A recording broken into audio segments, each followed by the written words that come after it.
million. My great aunt was a third.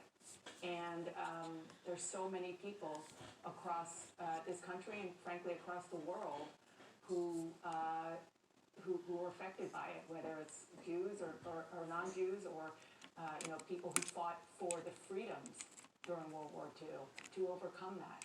And the fact that she used the word punk, she could have been a lot more crass, and maybe should have been, to talk about that person, because he was part of a crowd that was supporting President Trump and thought he was doing President Trump's bidding.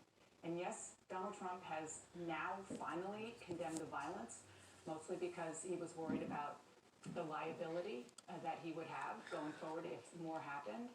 But not this. Not this. Not this. And incentivized by President Trump, I think was the term Speaker Pelosi used. Many have used stronger language. The Vice President of the United States, new reporting in the Washington Post just today, that the rioters that came up the stairs, had they been seconds earlier, minute, maybe seconds earlier, they might have laid eyes on the Vice President as he was being taken by his Secret Service detail from the Senate chamber to one of those hideaway offices where he could be held until things were safe up there. Manu Raju joins us now live from Capitol Hill. Manu was in the news conference there. Manu, you've been around the Speaker many times over the years. You can see, number one, how important this is. The United States government was attacked, and we should never lose sight of that. The United States government was attacked by its own citizens, from within. At the encouragement, he'll dispute that he wanted things to be damaged or he wanted people to be killed, but at the encouragement of the President of the United States. So you see her demand that we find out all the details and get to the truth, but you also see how this is so personal. Yeah, no question about it. And she made very clear that if anybody was involved in helping the insurrectionists come to Capitol Hill, learn the layout of the Capitol building, if there was any inside help from members of Congress, he said that there might be some action that would be needed outside of Capitol Hill, suggesting potentially legal action, criminal liability, and the like.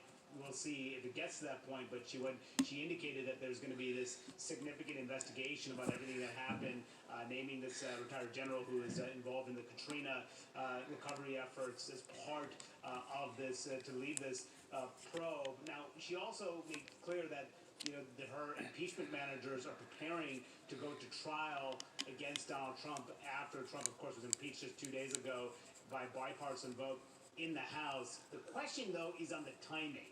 There's been some speculation that she could withhold the article of impeachment to delay the Senate trial, give Joe Biden some time to move forward and get his nominees confirmed in the U.S. Senate, where the trial would take place, presumably deal with the other legislative business like the COVID relief package, so it's not distracted by the trial. It's just not clear what she is thinking about doing there. She said that she would not provide any sort of time frame. I tried to ask her at the press conference if she would even consider withholding the article of impeachment indefinitely. That's within her rights to do. She could presumably stop a trial from happening. She did not answer my question. I tried to ask her outside the hallway the same question. She would not answer my question there either.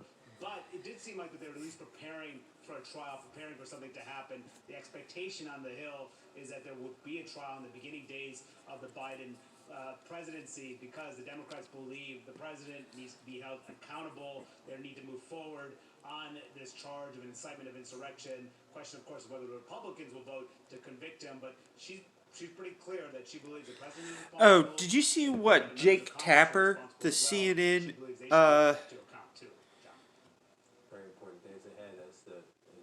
anchor personality person said? He said about a member of Congress.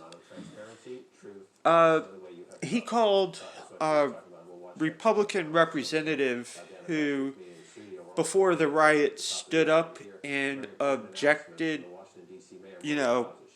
was one of the people who contested the election results, unpatriotic, and said, I question his patriotism and whether he even cares about the flag.